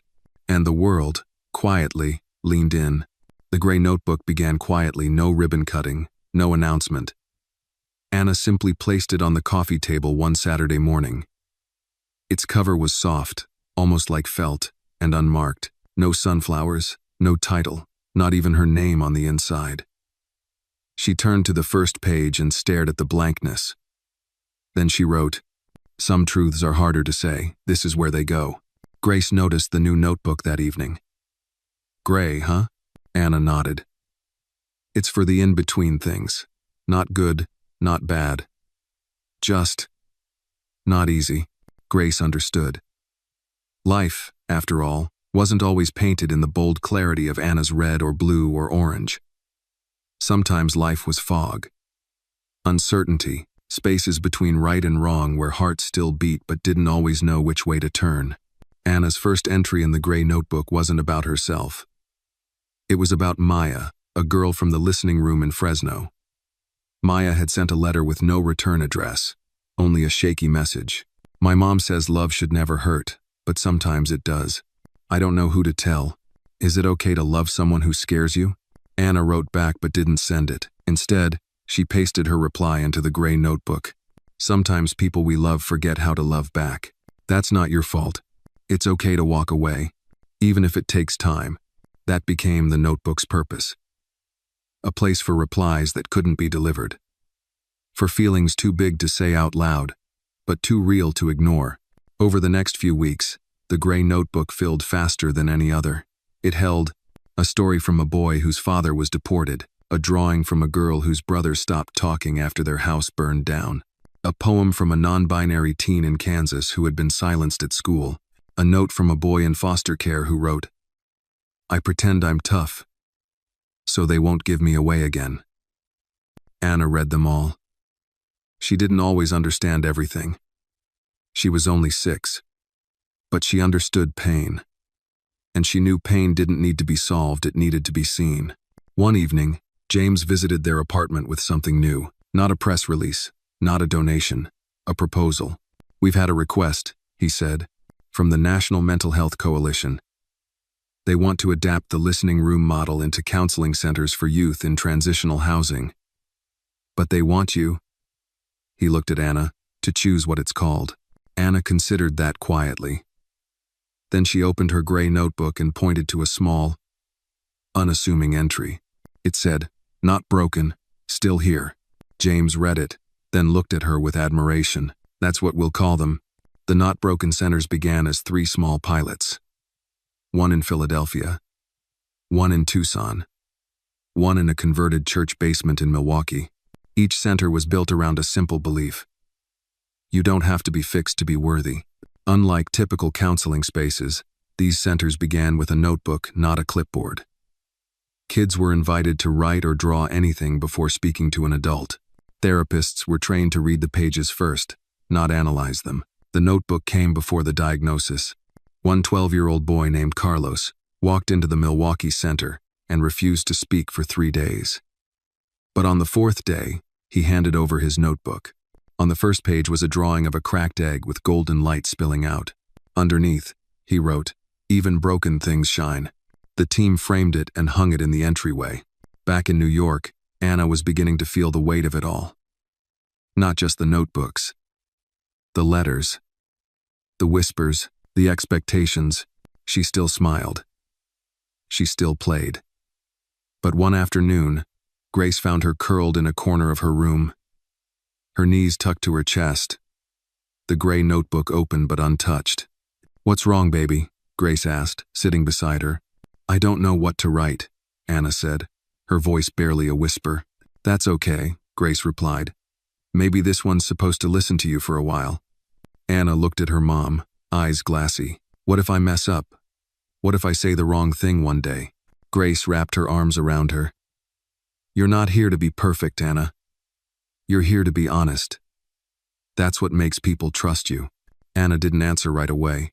She pulled the notebook into her lap and finally wrote, "Today I don't feel wise. I just feel small.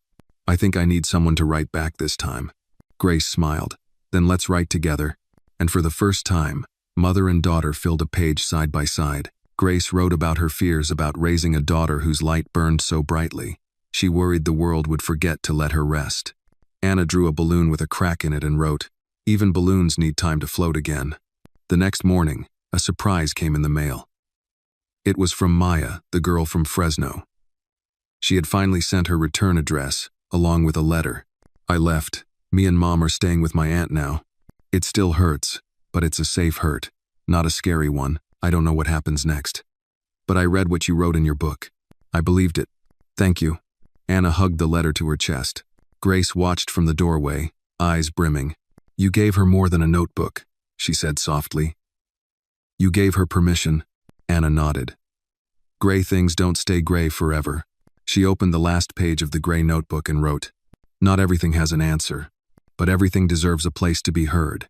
Then she closed it, and for the first time in days, she smiled. Outside, the sky was clearing. The gray had started to fade, but the notebook quiet, weathered, and full remained. A reminder that even in the fog, there is always a way forward. You just have to listen. It was a quiet Tuesday afternoon when the letter arrived. There was nothing flashy about it, no gold seal, no thick parchment, no handwriting in perfect cursive, just a plain white envelope, slightly crumpled, with a return address from Huntsville Correctional Facility in Texas. Grace found it first. She almost tossed it aside, assuming it was a clerical mistake or misdirected notice. But when she saw the name on the envelope to Miss Anna Whitmore, care of Grace Williams, she paused. Her fingers trembled slightly as she brought it to Anna's room. Anna was sprawled on the floor, coloring circles into a fresh brown notebook. The gray one now rested quietly on the shelf with its predecessors worn but whole. Grace handed her the envelope. "It's from someone in prison," she said gently. Anna looked up, surprised but not afraid. "Then they probably have something important to say." She opened the letter slowly. The paper inside was thin and lined. Written in jagged blue ink. "Dear Anna, I saw your face on the news last month, not because of a crime or scandal, but because of something I thought I'd never see again in this world, kindness without strings. My name is Marcus. I've been locked up for 12 years, did some things I won't defend, but I read one of your notebook pages in a magazine a guard gave me. It said, 'The world doesn't need you to be perfect, just real.' That line undid me. I haven't written anything real in a long time. But I started. Because of you. Would you mind if I kept writing you?" Anna folded the letter quietly and placed it in her lap. She didn't speak for a moment. Grace knelt beside her. "You don't have to respond. But what if I'm the only person who does?" Anna whispered. Grace was quiet. There was a weight in those words, a truth that landed deeper than any page in a notebook. That night, Anna wrote back, "Dear Marcus, thank you for telling the truth. It's hard to do that, especially when you feel alone. You're not the only one who's made mistakes. Some of us make quiet ones, some big. But I think when you write something honest, it makes space for someone else to tell the truth too. So yes, you can write me, and I'll read every word. She signed it with a small heart and the word, listening. James was skeptical at first. He worried about boundaries, public perception, even safety. But Anna insisted on replying. Grace stood by her. If we say every voice matters, she told James, we don't get to decide which ones are worth hearing. And so began a correspondence that would stretch over months. Letters from Marcus came every week, some short, others pages long. He wrote about his past, about guilt, about the day he watched his daughter be taken away when he was sentenced. He wrote about the silence that followed, how the world moved on without him, and slowly, Marcus began writing poetry. Rough at first, but real. Anna replied with encouragement, sometimes with questions, other times with pages torn from her brown notebook that read things like, a mistake is a place you leave, not a place you live. Or, sometimes the best apology is to become someone different. Marcus's letters changed, too. They grew brighter, more hopeful. He began mentoring younger inmates, starting a writing circle. One guard even wrote to Anna to thank her. You're doing more from your living room than half the world does with a platform, he said. Then, one letter arrived with a stamp marked urgent. Marcus's parole hearing had been moved up months earlier than expected. The board had reviewed his writing, his mentorship work, his changed behavior. But there was still hesitation, a criminal record that long doesn't vanish with good intentions. He ended the letter with a simple request. I know I have no right to ask, but if you believe in second chances, would you speak for me? Grace froze when she read it. He wants you to testify? Anna nodded. He's not asking for a free pass. Just a voice that says he changed. James leaned against the kitchen counter, arms crossed, clearly wrestling with the implications. This will be public, Anna. People will criticize it. They'll say you're naive, that you're being used. Anna looked him straight in the eye. Or they'll hear something they've been afraid to believe. 2 weeks later, Anna sat in a parole hearing room in Huntsville, surrounded by lawyers, prison staff, and a small panel of tired-eyed board members. She didn't wear a blazer or fancy dress. She wore her cardigan, sunflower pin, and held her brown notebook in her lap. When it was her turn, she stood, walked to the podium, and opened the notebook. Her voice was calm, not rehearsed. Just true. I'm not here to say Marcus is perfect. I'm here to say he's different. He told me the truth when it hurt. He never asked me to pretend he didn't do wrong. But he showed me that people can grow new parts of themselves if someone gives them space to try. I'm only 6, but I know this. If you lock up someone forever for what they used to be, you might miss who they're becoming. Silence filled the room. The board members didn't clap. They didn't smile. But one of them, a gray-haired woman with tired hands, nodded just once. 3 weeks later, Marcus was granted parole, not because of Anna, but because someone finally listened to him through her. Anna never met Marcus in person. He moved to New Mexico to live with his sister and rebuild quietly. But he sent her a gift, a handcrafted notebook made of reclaimed wood. Inside the cover, he had carved the words, "Still Becoming." Anna added it to her growing shelf of notebooks, not with fanfare, not with ceremony, just reverence, because some notebooks don't just hold words, they hold redemption. By late autumn, the listening room movement had reached over 24 states. It was no longer just a project or an idea, it was a quiet revolution, reshaping how children were heard, how healing was offered, and how truth was held gently instead of judged. But not everyone welcomed change with open arms. In the town of Springfield, Missouri, a place nestled in rolling hills and brimming with old traditions, a new listening room had opened inside a renovated library annex. The idea had come from a retired school counselor named Mr. Henry Kemp, a soft-spoken man who had seen one too many children fall through the cracks. He'd read about Anna in the New York Times and thought, why not here too? The room was modest blue walls, wide windows, shelves filled with colored notebooks, and a large banner above the doorway. Every voice matters, especially yours. But just days after opening, the trouble started. It began with a post on a local community forum. What kind of nonsense are we teaching our kids now? Feelings over facts? Truth from a 6-year-old? The world's gone soft. Then came the flyers. Anonymous pamphlets slid under doors and car windshields. Stop the indoctrination. Say no to the listening room agenda. Grace saw the online noise before the media did. She'd learned by now to track the whispers before they became storms. She called Mr. Kemp to check in. "They're nervous," he said calmly. "It's not you, Anna. It's change. And Springfield's not good with change." Anna overheard the call. She sat quietly on the floor, flipping through her brown notebook. After Grace hung up, she spoke. "Do they think feelings are dangerous?" Grace crouched beside her. "Some people think if they ignore feelings, they can control what's real. But the truth doesn't wait for permission." Anna nodded. Then she wrote in her notebook, "Truth without kindness becomes noise. Kindness without truth becomes silence. We need both, or we get storms." 2 days later, Springfield School Board held an emergency meeting to vote on whether to suspend all activities related to the listening room project. The boardroom was packed parents, teachers, news crews, even a few children clinging to the legs of their nervous mothers. James was already there, seated near the back, stone-faced and silent. He'd flown in that morning with Grace and Anna at his side. Not as a businessman, not even as a donor, but as someone who had learned, slowly and painfully, that sometimes the biggest voices came in the smallest bodies. The board chair, a woman named Carol Densby, called the meeting to order.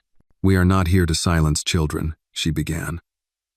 "But we are here to ensure that schools do not become places where ideology replaces education." A murmur rippled through the room. Then came a long line of speakers. Some parents denounced the listening room outright, calling it emotional manipulation or liberal propaganda.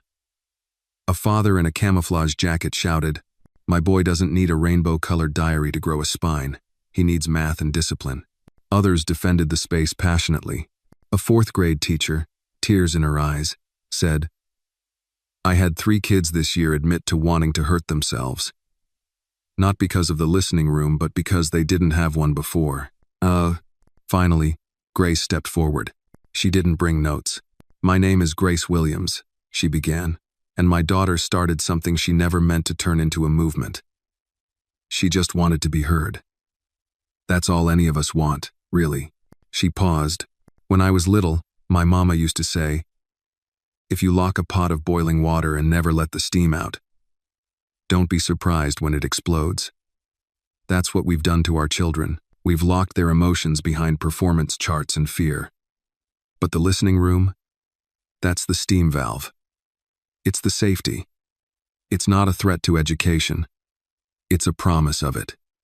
When she finished, the room was quiet. Until a slow clap started. Then another. And another. But not everyone clapped. The board took a recess. Anna sat outside on the stone steps, knees tucked to her chest. She was drawing again, not in the brown notebook this time, but in the gray one, which she had reopened just that morning. Grace sat beside her. "What are you drawing?" she asked. "A bridge," Anna said softly. "It's not finished. The 2 sides aren't touching yet." Grace looked down and nodded. "That's how it feels, doesn't it?" "Yeah," Anna replied. "But bridges take time." When the board reconvened, the vote was called. It passed barely, 4-3 in favor of keeping the listening room open, at least through the school year. Cheers erupted. Even some who had opposed it nodded quietly, as if somewhere, deep down, a wall had cracked. That evening, Mr. Kemp emailed Grace with a photo, the Springfield listening room, lit by soft lamps, filled with children writing again. On the wall, someone had taped Anna's drawing of the unfinished bridge. Beneath it, a note in a child's handwriting. "We'll meet in the middle. Meso." Later that week, Anna and Grace returned home to New York. The air had turned colder. Leaves blew in golden spirals across the sidewalk. Anna slipped her gray notebook onto the shelf again. Then she picked up a green one, still untouched. She opened it, stared at the first page. What should this one be? She whispered. Grace smiled, brushing Anna's hair behind her ear. Hope, she said. Green's always been the color of hope. Anna wrote. Hope isn't always loud. Sometimes it's a whisper that says, let's try again tomorrow. She closed the notebook. Outside, the wind carried the last of autumn's leaves into the darkening sky. But inside their little apartment, the notebooks stood side by side, bright, weathered, and full of voices. The storm in Springfield had passed, but the winds of change were still blowing. It began with a phone call that came just after dinner. When the sky had folded itself into deep navy and the apartment windows reflected more lamplight than stars. Grace answered, thinking it might be James or perhaps another principal reaching out. But the voice on the other end wasn't familiar. Miss Williams? This is Alana Park. I'm calling from the Department of Youth Affairs in Washington, D.C. Oh, Grace stood a little straighter, instinctively motioning for Anna to lower the volume on the television. Yes, this is Grace. We've been reviewing the impact of the Listening Room Initiative, and, well, it's garnered attention from the Senate Education Committee. There's going to be a hearing next month on youth mental health access and education reform. Grace's breath caught. She could already feel where this was going. And, Alana continued, we were hoping Anna could speak. Speak? Grace echoed. Yes, just 5 minutes. Nothing scripted. We want her voice, not a performance. The committee believes hearing directly from her could change minds that data hasn't. Grace looked over at Anna, who was now sitting cross-legged on the couch, flipping through the green notebook, humming softly. She's 6, Grace said gently. Yes, ma'am. That's why it matters. The hearing was set for the second Tuesday of the month in a large white building where change often entered quietly, if at all. Grace and Anna arrived 2 days early, staying in a modest hotel just outside the Capitol. James met them there, along with a retired speech therapist who offered to help Anna prepare, though Anna politely declined. I don't want to practice, she said. I just want to feel. In the days leading up to the hearing, national media picked up the story. Headlines flickered across screens and newspaper stands. Little girl with big words heads to Congress. Can a 6-year-old change the system? The listening room goes to Washington. Opinion columns were split. Some praised Anna's courage, calling her a voice untouched by bureaucracy. Others criticized the decision as theatrical and irresponsible. But Anna remained unfazed. She wasn't doing it for praise or protest. She was doing it for the children whose notebooks hadn't yet been read. The hearing room was larger than she imagined. It smelled like old paper and polished wood. There were microphones at every seat and an air of restrained formality that made even the coffee seem stiff. Senators filed in, dressed in dark suits and determined expressions. Reporters lined the back wall, cameras poised. When Anna was called forward, Grace walked with her to the long table. James sat in the second row, his hands clasped tightly. Anna climbed onto the seat with quiet confidence. She didn't look at the cameras. She looked at the senators. And then, she said nothing. 10 seconds, 20, a full minute passed. People shifted, whispered. Senator Langston, an older man with a thick southern drawl, leaned into his microphone. Miss Whitmore, is everything all right? Anna looked up. Her voice was soft but clear. Sometimes the best way to listen is to wait. I wanted to see who would get uncomfortable first. A ripple moved through the room. Grace felt her chest tighten with pride. Anna opened her green notebook. You asked me to talk about feelings, but I can't carry everyone's. So I brought theirs. She reached into her backpack and pulled out envelopes. Dozens. Maybe hundreds. She began opening them, one by one, reading snippets. I'm scared to go home after school. I haven't told anyone I miss my dad. My teacher thinks I'm stupid because I don't speak fast. I wrote this so I wouldn't cry again in class. Oh, she didn't cry. Not once. She read them like they were facts, not sob stories. Just truths the world hadn't paused long enough to hear. Senator Langston removed his glasses. Another senator wiped her eye discreetly. Anna closed the last envelope and looked up. I don't think adults mean to forget us. I think you're just really busy. But if someone's always too busy to listen, eventually we stop talking. Uh, she paused, then added, and sometimes, the quietest kids are the ones who need you most. The room sat in stunned silence. Then one by one people stood, not applauding, just standing, reverent, listening. That evening, the footage of Anna's testimony went viral. Not because of tears or theatrics, but because of stillness. Because of the silence she allowed to stretch and hold truth inside it. The hashtag number "Listen Like Anna" trended for days, but more than that, calls began flooding the Department of Education from school districts, nonprofits, and even juvenile justice centers.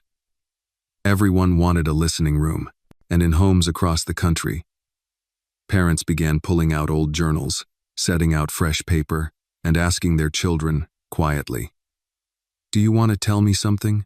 A week later, back in New York, Grace stood in their living room sorting mail when she noticed a small brown envelope, hand-delivered. No postage, just a name scrawled in pencil, "To Anna," from someone who finally listened. Inside was a note and a photograph. The photo showed a group of 6 children in a detention center classroom, each holding up a notebook of a different color. The note read, "They stopped fighting. They started writing. Thank you for making space for our noise. Mr. Reyes, Youth Correctional Center of Baton Rouge." Anna placed the photo into the back of her green notebook, then looked at Grace. "Can we go visit them one day?" "We will," Grace said. "We'll visit them all." Anna smiled. "Good. Because I think the next notebook's going to be really big." "What color?" Grace asked. Anna didn't hesitate. "Gold," she said, "for all the voices we haven't met yet." And just like that, the next chapter began. Not with a scream or a headline, but with a whisper, and the world, once again, leaned in to hear. The gold notebook sat on the table for a full day before anyone touched it. Its cover shimmered faintly in the morning light like a promise not yet spoken. Unlike the others, Anna hadn't named this one right away. She simply placed a single gold thread inside it, thin, delicate, almost invisible to the casual eye. But to Anna, it meant something deeper, connection. That Sunday, Grace brewed coffee while the radio played soft jazz in the background. Anna sat by the window, staring out at the people walking their dogs, chatting over bagels, or heading to church in their Sunday best. The world looked ordinary, but inside her, something was shifting. "Do you ever feel," Anna asked quietly, "like your heart is bigger than your body?" Grace smiled, placing a hand on her daughter's head. "Every day since I became your mom," Anna tapped the gold notebook. "I think this one's for the future, for the things we hope, not just the things we've lived." Later that day, James arrived with news. Big news. "We've been approached by the Smithsonian," he said, clearly trying to maintain composure. "They want to feature the Listening Room project. A full exhibit. The notebooks, the letters, the drawings, the whole movement." Grace nearly dropped her mug. "The Smithsonian?" "They said it's not just history in the making," James added. "It's heart in the making." "Oh." Anna didn't speak right away. She looked at the brown, gray, green, and red notebooks lined neatly on the shelf, then at the gold one in her lap. "Only if we include the quiet ones," she said. "The ones who didn't get to finish their pages." James nodded, his voice softer now. "We'll include everyone, Anna." The months that followed were a whirlwind of coordination. Museum curators visited their home. Audio engineers recorded children reading excerpts from their own notebooks. Artists were commissioned to turn drawings into immersive installations. One section of the exhibit would replicate the original listening room, with soft bean bags, colored pencils, and real notebooks where visitors could write their own truths.